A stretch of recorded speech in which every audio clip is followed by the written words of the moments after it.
All right. For anyone who wants to watch, especially Sweet Little Artist, who had the most amazing brunch on Saturday, we just want to celebrate that. And so we are just hoping that right now you're probably sleeping. We hope you're praying that you're resting this week, because that was a huge undertaking. And it was just so fantastic. Was so proud of her. It was wonderful. We're going to ask her to share in the DTLC today.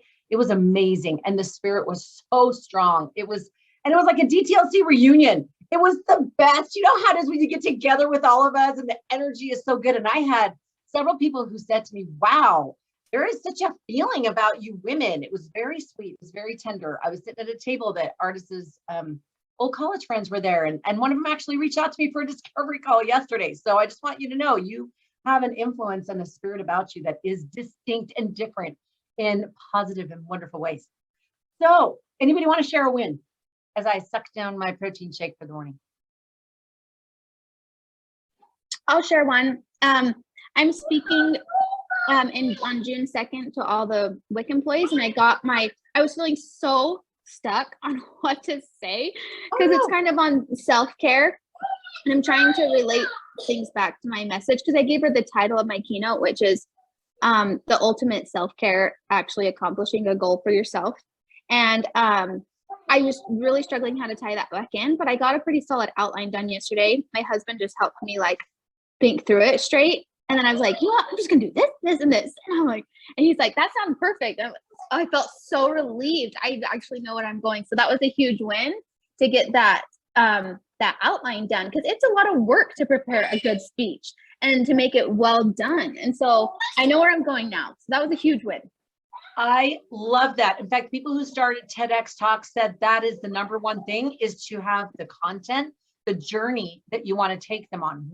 Where is that destination, and what is it you want them to experience and learn in that journey?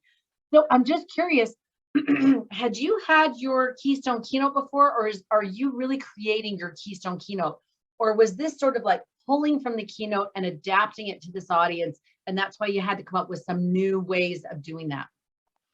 I feel like I have my Keystone keynote. For me, it's my goal setting keynote, and I've gone through and like done the pieces of what it actually takes to set and accomplish a goal. And I've actually tweaked it throughout the past year, because I started giving that keynote even before I was doing it at your retreat, like the year before. And I was giving that like just to youth groups, and it has evolved so much. Because I started doing that keynote like probably 2.5 years ago, and from where it was, it's like almost comical that I was even giving that keynote. And then like to where it is today, I feel really proud of where it's come and how it's evolved, and I've tweaked it even more so to add in an offer from stage and just I don't know, different things. And I've added in a few different even steps for this one, just to tie it more into self-care. So I tweak it every time I speak, but I have a foundation to build from. So that's nice. That is beautiful. And I love to hear that it has shifted and changed. I look back, I find files of like my old talks, and honestly, you guys are like 5 pages long. Can you imagine how fast I was talking to get all of the stuff in? And those poor people listening were so fire hosed. But I love it. I love that you can see the difference. And if you need to, totally reach out to me, and I'd love to look over anything or give any thoughts and ideas. Not that I have like the I actually have that on my list to do. I wanted to talk to you about, I talked to you about last week before we started office hours, my offer from stage. We kind of chatted about that, but I wanted to tie that in well. And I would love to chat with you about that. Yeah, and we can talk right here about offer from stage right here. Any questions? I love this. And again, I would just remind you, sweet sisters, ladies, this is all about story. So when you go back through your keynote, make sure that if you've made a point, you're telling it with a story. You set the point, you create that sort of character setting like you do in a good story, and then you make the point, you drive it home with a story, a really powerful, got an impact kind of story. So keep that in mind. If you look through when I'm doing an outline, I was just on the treadmill this morning, and I'm like, oh, okay, for Vibrant Living Conference, I was supposed to have already written this keynote. I have just, my win is I have a speaking thing Friday, Saturday, and then get paid to speak next Wednesday. And I'm like, So anyway, I'm trying to just use and same thing, leverage my same keynote and just adjust it, right? But as I was on the treadmill and I'm going down through, I'm thinking, okay, this would be a good quote. Oh, Sister Craig has a quote on that. Oh, this would be a good story to share on this one. Okay, that's a good stat. Okay, I can share this. In fact, Ashley, I need your stat on the 95% more success when you involve someone else or something like that. If you can send that to me, that was, I put that on my thing of like, I need to ask Ashley. I can't remember the quote. I can do that. But anyway, that's literally, it makes it so easy to plan an outline. If you think of your 3 outcomes, think of your audience and how you're applying it to that audience, then 3 either quotes or stats or something that would really cement that and create that credibility. And then you drive that story, that thing home with a story. And you can even reverse it and think, oh, story first and then stat, blah, blah, blah. But the way that I would share it is make sure that you got that credibility piece. Sometimes, we talk about you can bookend the story. You start with the story and then you make the credibility quote and then you finish up with an invitation, or you bookend it with the end of the story or whatever. But whatever you do, make sure that if you plot it by story and make it story driven, so principle and then story, the outline gets so much easier. Then it's just you're filling it with quotes and ideas and things will come to mind and you'll remember it as you're kind of writing things out. So kudos to you, Ashley. Super proud of you. Okay, anybody else have a win? And then we'll circle back around and talk about offer from stage. I will go. I got a great testimonial yesterday in an email where my name was mentioned with the cabinet. So cabinet is like the highest water source possible. And they noted me as a difference maker. And I loved that because I thought, if I think of the Savior, what was he? He is a difference maker. And so I just loved that I was noted as a difference maker. I loved it. She sent me and said, hey, would this make a great testimony? I'm like, oh, are you kidding?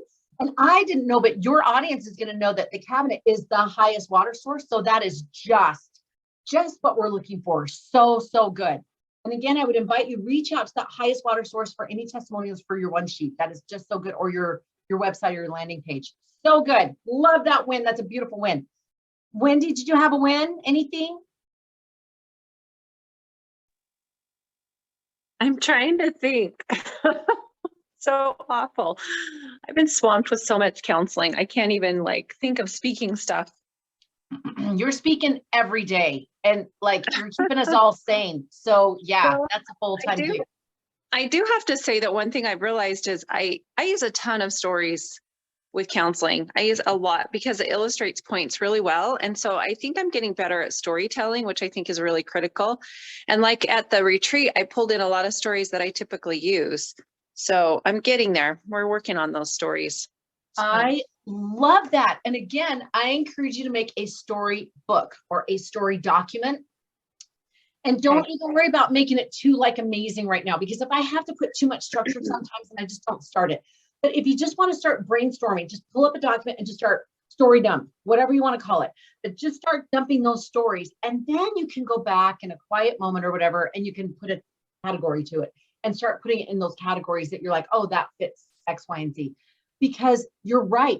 There's a lot of times that I forget stories, and I have a journal that I kind of started putting stories on the back. And when I flipped back to it, I was like, oh, I forgot about that story. And I forgot about that. That was a powerful experience. And just even this morning, I was reminded, I awoke and I was just looking outside in the green and just being so grateful that everything is good in Woodland Hills. We're approaching summer and we think all the time in summer about fire up here. And I was just thinking about a flash in my mind of when I came up, we had been evacuated for over a week. And then we were allowed to come back Saturday morning to just get things if we needed. And we could start moving in, but people hadn't started moving in. We just found out. So I said, kids, I'm just going to go drive up and see what it looks like, because I had no idea what would happen. And when we left, it was just scarring everywhere with trucks and big things of piping and whatever, hoses and whatever. So I drove up and I couldn't believe how untouched everything. It was really almost eerie, and it was quiet. It was so still. And I drove up to my house. There was no cars, no nothing. It was almost like birds didn't chirp, nothing. And I came to the house and I opened the door, and it was left exactly when we left it. And all of that triggered me and came back the day that we left. Sorry. And thinking, wondering if we were going to come back. And and stuff was left on the kitchen table and blankets thrown on the floor and just all these pieces and things. And there was like dust motes coming down. Like when I walked in, it was kind of like a little bit of dust kind of feel in there. Anyway, as I was thinking about this, the reason why I shared is I went, oh my gosh, that is a powerful moment. I need to share that in a story about what matters most, because I saw that kitchen table, and out of all the things that we were talking about we needed to take, that was the thing the kids missed the most. They're like, can we put that on top of the car? Because we had all picked out this new kitchen table. And it was so signature. It was a statement about our family and how we were moving in a new chapter and the things that happened around that kitchen table. Sorry, oh my gosh, we're going to be so different. And so we had all picked out the table, and I brought them down, and we all chose it. And we were all like, this is great. And it was like this new start, this new beginning. So anyway, I thought, oh my gosh, if this is touching me and I'm having this moment and I'm having it again, oh my heck, then this is something I need to share in a, in a careful way on stage to talk about some of these principles that I can pull out. So I love this idea of just creating a story document or whatever. And I know we think about it, I know we know it, but I so invite you to do it, and even just chuck in on your phone, just have like a little story thing, and just throw like 3 stories and put a sentence that describes what it was. And if you can, what the principle is that comes to mind when you think about it. The story can be used with several principles, but think about the principle that brings it to mind, and then write that one down. Oh, that was about faith, or that was about fasting, or that was whatever. So anyway, just a thought. Sorry. Can I make add a thought to that? Yes. I was listening to a podcast, and it was on Jody Moore's podcast, and she had a guy on. His name was Matt something, and I'm going to look up his name, but he was a school teacher, and now for his full-time job, he teaches people how to write powerful stories, and he does classes and courses and events on it, and he makes a full living off of it. And he said that every single day when you go to bed, he said you should have an Excel spreadsheet and just say, what was a story that happened today? And he said, you will be amazed at what stories you pluck out of the air just in your every single day life. And he shared the most powerful story, even just from going to she had him share a story, and he shared how he went and got his blood drawn.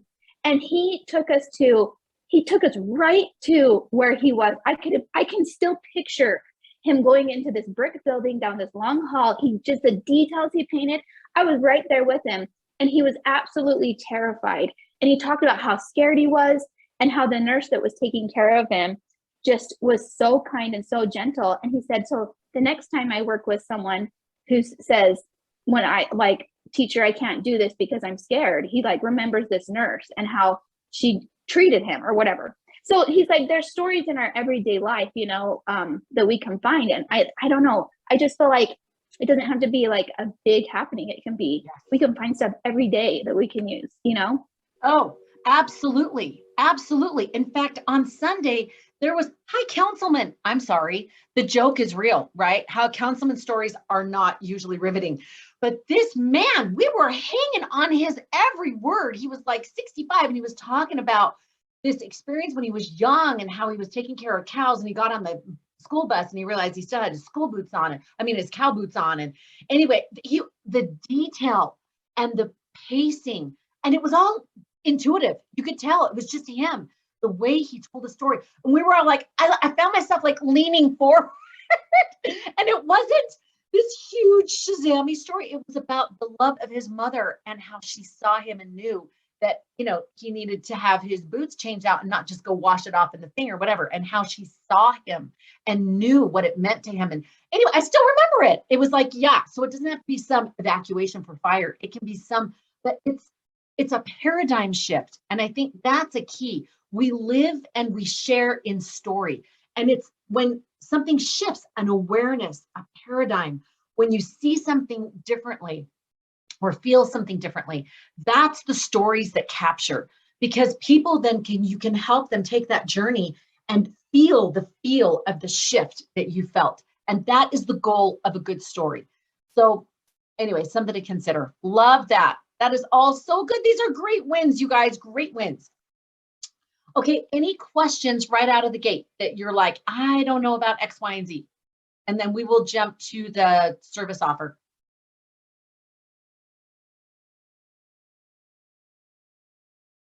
All right, let's just jump in. Okay, so we talked before about the getting the gigs, and on the service offer particularly, we have talked about once you've got the gig, where does it lead? Like, what's your purpose in going on that stage? Where is it that you want to lead them? It's not just to show that you're a great speaker. You're actually wanting to take them on this journey, this transformation journey, and have them become, feel something so that their lives will be better. They can be better. In some way, you want to improve the quality of their life. So think about that when you think about this offer from stage. Focus on the outcome, the beautiful outcome that you are going to give these people, especially if you feel nervous before you speak. Focus on what you're going to be able to help them do or become or feel. And that oftentimes will take that off. Think about the Savior, where President Nelson made that statement. Remember that he reminded us that in the scriptures it said, for the joy that was set before him, that he was able to do Gethsemane.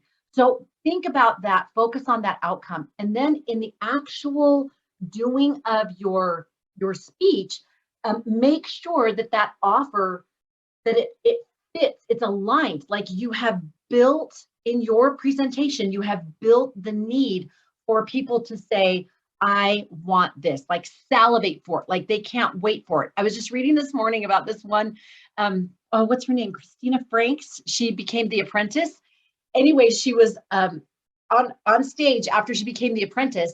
She had this beautiful credibility now, like everybody knew she was The Apprentice. And as she was speaking, that credibility and her ability to speak was so strong that 2/3 of the way through her presentation, an 80-year-old woman stood up and went to the stage and gave her a check. And the woman said, as the woman was walking up, she's like, I haven't even told you what the offer is yet. And the woman gave her a check and she said, Christina said, you haven't even filled the check out. It was a blank check, okay? So yeah, you want them to be salivating for change. You want them to be like, I'm so on board. I can't wait to get started with whatever it is you're talking about. So when you look at your keynote, it isn't just where do I put in that slice of doing an offer from stage. It's how am I building the need and filling that need for them, that I've identified that pain point so clearly, and I've resonated with them in that pain point and the need to be able to resolve it, that by the time I get to the actual resolution, they are so ready and so wanted. So that would be the first thing I would ask is, the second thing actually, because the first thing is, what is it that you want to lead them to? And then the second thing is, how am I building and filling that need for them so that they really want what it is I have as a signature solution for that. So that's something I would encourage you to go back and check your presentation on. Also, on your actual offer, make sure it has those 3 things that I've talked about before. Does it resonate? Excuse me. Does it resonate? Can it replicate? And does it automate? So you want to make sure that this offer from stage, it totally resonates with them. They can see how this can fill this need, this pain point. And it's a done deal. You know, it's tested, it's proven. You can totally get up on stage and feel it's a no-brainer. Like, I know you're going to get results from this. And there's a confidence that is exuded from that you can't just prove by a stat or a slide. People can feel it from you that you know what you're talking about and that you've actually been able to do this and replicate it. And then automate it. Is there a simple way for them to access that offer? A QR code, a text from stage, a very simple way for them, easy, convenient, to put up that phone, get the QR code and have it lead to exactly where you want it to be led to and where you want them to be led to. So those are all key pieces to think about that offer from stage. So think about Wendy Jones when she had her speakers once. I don't know if she used that to submit for the stake women's conference, but just imagine that she did. So this pipeline of, she sent her one sheet, she sent her description, her title, her headshot, led them to either a landing page or her email. She's now speaking on stage. She's built the need. She's resonated with stories. She's helped them identify the pain point, and now she's offered the mapping solution. Then she's able to offer it from stage easily, simply. The people can click on it, they can find it, or she sent it to them. Either way, I can't remember which way she did it, but I just remember that she was like, boom, boom, boom, and she nailed each of those steps of the pipeline. Slick, so easy, so simple. That just gives you solid credibility. And this is one of the reasons why what we need in order to have the offer received is most often people have objections to it takes time, it takes money, it takes energy, they don't trust you or you don't have enough credibility. So look at those things and make sure that your offer, before you even offer it, that you have addressed those needs, and particularly if you've addressed them in a story. So for example, if you're going to talk about different ways to do it, you can do a stat, a story, you can offer your signature solution, a sample. So let's kind of go back through that.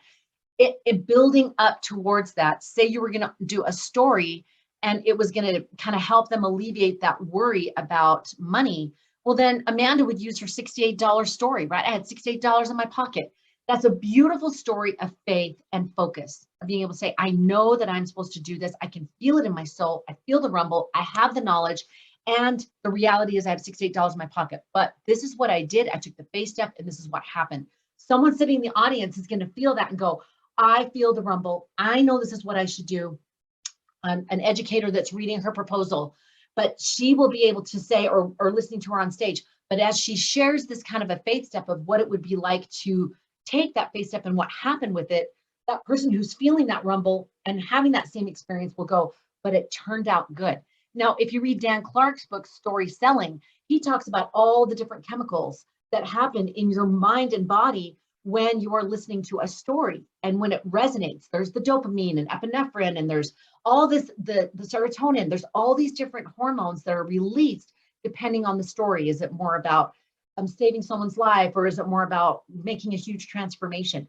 We don't want to manipulate people, but we want them to have a satisfying, full experience. And it's like going to a beautiful restaurant, like my sweet daughter just took me to on Saturday. Oh my gosh, at Lakai, what are they doing the whole time? First, they offer if you want sparkling water. Why? Because it cleanses your palate in between each of the courses. And they give you a amuse-bouche. So it stimulates all these different tastes in your taste bud. And then when you get done with that French onion soup, then they give you a cantaloupe melon sorbet so it can cleanse your palate and you're ready for the next thing. After you're done with this entire meal, you're so satiated. You're so fulfilled and satisfied. You drive away and you're like, that was a piece of heaven. That's a good presentation where you've hit all of those feels, all of those hormones, and you've been able to communicate your message and help them transform with hitting all of those things. Does that make sense? So on your offer from stage, make sure that your offer does that, and then you're building up with a stat or a story or a sample. I still remember being at NSA and we're sitting there and someone is on the stage talking. I don't even remember what they talked about, Southwest, something or other. All of a sudden, these people start coming down the lines. There's probably 1,000, 1,500 people in the room. And they start handing out Southwest gift cards for a flight, free flight. And we're all like, what? It's an Oprah moment. You get a car, right? I still remember that. I still have my Southwest card. Now, I don't fly Southwest. And at some juncture, I'm thinking, well, I give it to my girls. Maybe they'll fly somewhere. But the point being, I still remember that. Southwest. Whatever it is that they were talking about, I don't remember, but that worked. So think about how this ties into and is memorable in what it is that you're doing. So a stat, a Costco sample, a signature solution, emphasizing your signature solution, a story, just a compelling story, whatever it is that will help prepare that for your offer. Then when you actually do your offer from stage, I always encourage preparing and weaving through the need for it. So if I'm going to talk about inviting them to come to a retreat, I rarely actually invite them to come to a retreat on stage. But what I do is I talk about respect the rumble. Have you felt a rumble to do something differently? What does that look like? What does that feel like? I give examples, I give quotes, I do different things like that. Then I give an example of someone from the retreat that felt a rumble. And then the second piece is you've got to define what that rumble means for you. That means you define and write your purpose statement. And I give them a really simple 3 little things that they can do to write that purpose statement, just kind of do it as a little quick exercise there, but helping them to learn to focus down on what that purpose is and what it means for them. And then I do another story, and it's usually about me from NSA, that once I focus down on doing it for him, and then I'm using what? I'm using pictures of the retreat. I'm using the story about me creating the retreat and the leadership circle. And then all the pacing and all the things that I went through for that and the faith steps and things like that. So Are they learning about my retreat and my leadership circle? Absolutely.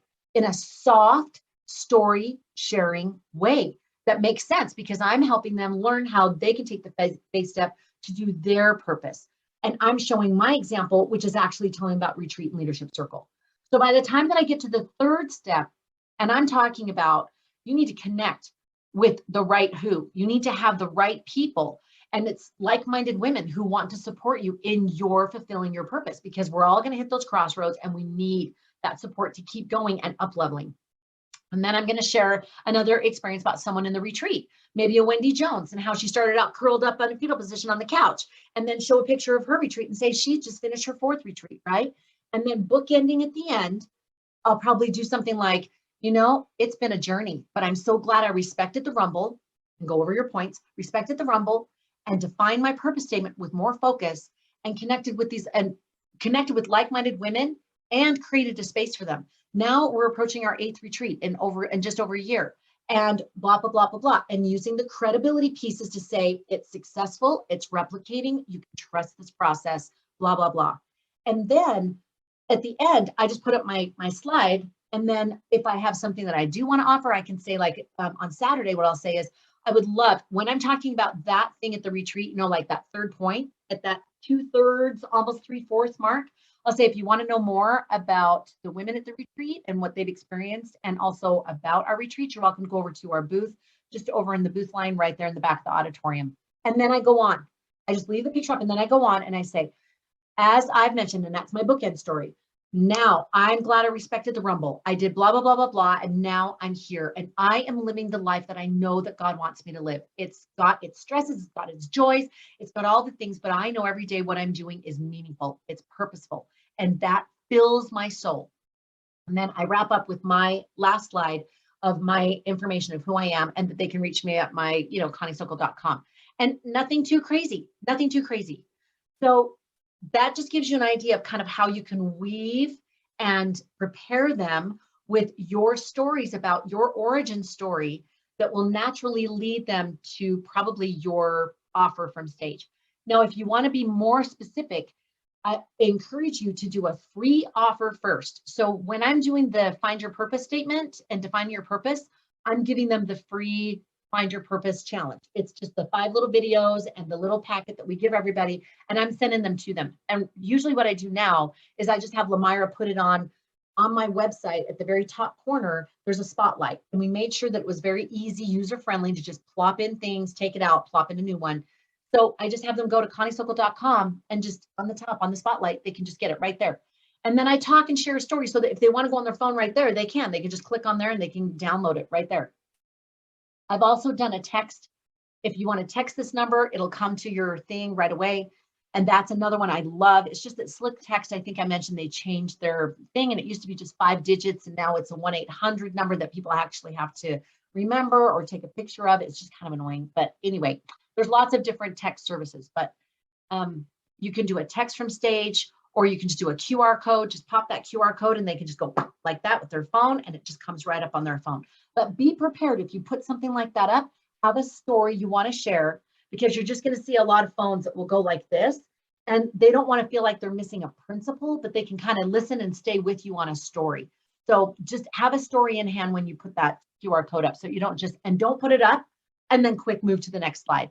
Stand in your space, own it, be confident, and remember the outcome that you are giving these wonderful people, and you want them to have this. So if you're going to do a financial offer it's a paying offer, you want them to pay for it, do the freebie at first, so that they can just relax and know that you just don't have this money agenda and you're just going to try to get whatever you can out of them. Give them some value content, and beautiful free value content where they go, wow, Southwest gift card. Wow, thank you so much, right? Now they feel like you're in a service mindset, and they are more open to listening to you and what you have to say. Then at about the 2/3, if you want to do a financial offer, I would encourage you to offer it in a way that's showing them the favor that you're doing for them. If you want more from this, I actually have a course if you want to check it out. For those, because you came and you were listening today, I'm giving you a 40% off coupon. So here's the coupon code. You can just take a picture of it if you want. No worries if you don't, but just if you want, you can go ahead and get that 40% off. and you might want to take a picture of it quick because I'm going to be moving on, but blah, blah, blah, blah, blah. And then just kind of make the case. You're not embarrassed by it, but you're just letting them know I'm not focusing on this. So if you want more information, this is a great resource, and that's a great way to introduce it. I have this wonderful resource for you. If you want more from this, I have a super resource that I know works, and it's helped children, it's helped parents, it's helped them be able to do X, Y, and Z, those 3 outcomes. So if you're looking for more on that, you can check out this course here, and here's the coupon code for you. And that would be a great time to share a story. I remember this one client I was working with, and she had this issue with her teenager, and she used one principle from module 4, and it changed everything. They were back to being able to connect, communicate, and now they just did a trip together, blah, blah, blah. See what I'm saying? But all the time, that 40% code is right there, and people can take a picture and then just move on after your story. You always offer your audience a discount on paying things. I think it's a generous and kind thing to do because they've invested in you to say, I'm sitting here listening to you, and I paid to be at a conference to listen to you. So in my mind, that's that over the top bonus where we call it a no-brainer bonus, because you want to give them a no-brainer bonus for them to feel like, I can't pass this up. Why would I pass this up? To me, anytime that you're on stage, you have an opportunity to serve your audience. So if you can do it financially and give them a super huge break, they really are your sales force. Because if they're like, oh my gosh, 40% off, holy cow. Not only will they remember it and actually be more likely to do something with it, but when they go to lunch or a snack time, what do you think they're going to say to their friends? Oh, the speaker was so great, and they gave us this 50% off coupon. Oh my gosh, or we got buy one, get one free. Oh my gosh, just for today only for 24 hours or 48 hours or whatever. That's what they're going to be talking about with other people. And they are the ones that you want to have talking to their friends, because if they're in your audience, they should be your target market. So they're going to know more target market. But that's my personal feel. I know there's lots of ways to do this. I've heard it from lots of different people, lots of different ways to do an offer from stage, an amount that you would do. Some people don't ever do a financial thing. They just send them to information where they can get something. Some people do a discount. Some people do an extra bonus. Like if you go on today, I'm going to give you this extra 3-part series of something or other. And so it's the bonus that they can get today. Just if they order today, then they can add that bonus piece on for being in the audience or whatever. So if you're like, well, I don't want to take any money off of what my offer is, then add on a beautiful bonus, something that they couldn't get maybe anywhere else. Okay, I'm sorry, that was probably a lot of information, but hopefully something in there was helpful for you to kind of apply. Any thoughts on what I've shared? Any ideas, suggestions, questions? Are you kind of starting to see how you could use this in your keynote? That helps. For me, it helps to know how to weave it in, because I always feel so awkward weaving it in. So I think those examples and the stories and being able to pause for a minute, that's been really helpful to hear. Oh, good, good, good, good. And it's so hard to, at least for me for a long time, to stand in my space and to say and own it. This will help you. And I'm not even gonna crack when I talk about my offer. In fact, I'm gonna stand in a space of absolute confidence of, yeah, you want more and you actually wanna see a shift in what's going on in your life, this is the thing for you. If you don't wanna waste time trying to find what can I use and how can this would work, whatever, this is the thing. That goes back to your confidence in your signature solution. If you do not feel that way, like you don't feel like, hey, I want everyone to try this, it's so good. If you don't feel that way about it, then there's something up with your signature solution. I would go back and find out where the gaps are or where you're hesitant. And maybe you need to do a beta test with your signature solution, get more testimonials, get more stats that can say, this person started here and they ended here. And we replicated that 10 more times, right? To get that confidence, because that confidence is what sells. That confidence is what, and when I say sell, you know what I'm talking about. It's that service offer. That's what's going to help them want to transform. You've got to have that confidence in Christ to say, I know that I've spent years learning this. I know that I've spent years teaching this. I know that what I'm sharing with them, if they will do it, it will actually help them. Now you can't control, how they're going to go about it or how much they'll do it or not do it.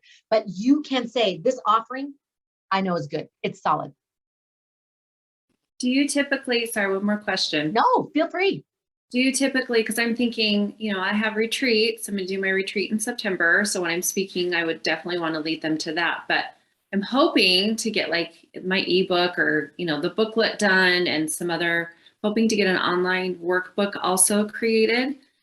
So when you've got several things, do you just lead them to what's going to be best for that audience? Like I can think of a really good story I could share about a retreat. Like you were saying, as you were discussing, I was like, oh, okay, I got a story that I can share that was really good from my last retreat, and weaving that in and just kind of lead them to the next big thing when you've got several offerings, if that makes sense. I would choose your offering. So choose that one big thing that is the most transformative that you want to lead them to. Now, I could lead them to like our mini courses, right? But no, I want to lead them to the retreat. And I want those women who are the most ready to change. And that's who I'm really trying to reach. So then reverse engineer, as Amanda loves to say. So take it from the retreat and then say, in order for someone to see and understand that this retreat is going to be the vehicle that will help them get the forgiveness, get to that meditation thing that they can do consistently, get to that space that's going to let them let go of what's an obstacle for them that's not letting them move forward. In order for them to see that this is going to be the right thing for them, what do I need to weave in to help them understand? What pain points do I need to address? This woman would not forgive. And because of that, she couldn't move forward. And she wasn't able to move forward in doing blah, blah, blah, blah, blah. If she could have let go of that, she could have done this. Another woman who did forgive and was able to let go of this, this is the thing that happened. She learned this at the retreat and she was able to make this happen in her life. You see what I'm saying? Don't hesitate if you have like 3 or 4 retreat stories, because that's what you do.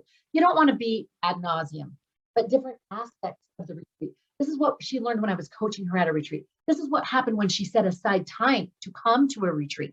Whatever aspects that you can emphasize so you're not just hammering the same thing. But don't throw out too many. The rule of thumb is one call to action, right? A freebie kind of doesn't really count. It counts in the sense that it should lead to the call to action, and it softens and it prepares them for it, but it's not a separate call to action. So think of what that one big thing is that you want to lead them to. If it's the retreat, then I would go back and make sure that those stories really seedbed and speak to those pain points and how the retreat, what you taught, what you experienced there, the getting there afterwards, how it solved that pain point, so that by the time you get to the retreat, they're like, I can see how this retreat's going to bless me. Great question.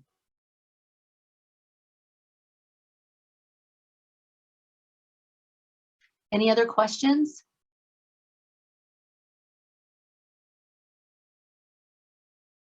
Okay, so who wants to practice? We just have a couple of minutes.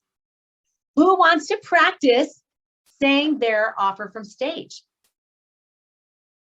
Imagine that you have built and you have helped them and you're leading them to their one big thing, and you're going to make that 2/3 of the way through pitch of, if you want more from this, I have this resource, a beautiful resource. Anybody want to practice?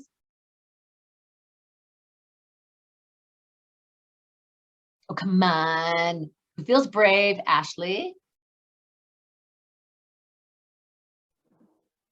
I feel like I need a minute to go process of how I'm actually going to weave it in for real. I'm like, I feel like I need to brainstorm for a second and like write it out and then say it. Okay. Are you sure you don't want to just practice it in real time? Yes. I'll give it a go, but I'm like Ashley, I would feel a lot better if I had a little bit of time to write it, but I'll give it a go. Okay. So just for you guys, I'll just give a tiny bit of background. So I'm just going to take you through how the principles that I teach are going to reach the struggler readers within your classroom. So that's where we're at. And then I'm going to say something to the effect of, I have seen changes in the lives of so many, no matter what age that I've worked with, by putting these key principles into place. And if you want to see how this is done, I would invite you to find out more on my website. Okay, I love that you were able to bring it back to, I've been able to do this, and I have replicated it, and you can do it too. Now I'm going to give you tips on how you can make it even more powerful. Make details, give an example of one person's experience, and give some kind of stat, a before and after. So when you've talked with me about, let's just give the example of they had to come in, say you're talking about to your audience, dealing with legal issues, and this district people, they don't know how to deal with it, but it's causing so much stress and so much financial mayhem and all of the things, right? And so that's what you've been talking about. And you're saying that what you can do can help, right? Just say, I went in just recently, I was invited in to a hot button, high fire, volatile situation that involved 2 districts. And I was the only one in the room who was ready to find a solution. We had 4 people in that room who were all at odds and baring their teeth. And they called me in as a last emergency effort to see if they could do something before it went to court. I came in and I used 3 principles that I teach in my course. Hands down, these principles shift children, administrators, teachers. They shift everyone. So then you go, and as you're sharing that, you say, these principles, blah, blah, blah, blah, blah. And then you say to them, and in that moment, I use those 3 principles, and each one of those genre of people, the teacher, the administrator, the legal person, the attorney, everybody started to shift. They started to see each other's paradigms, and they were able to come together and have a place where they could compromise, where we could find a solution and avoid going to court. Because of that experience, we were able to have X, Y, and Z happen, and we avoided costly X, Y, and Z. These principles work.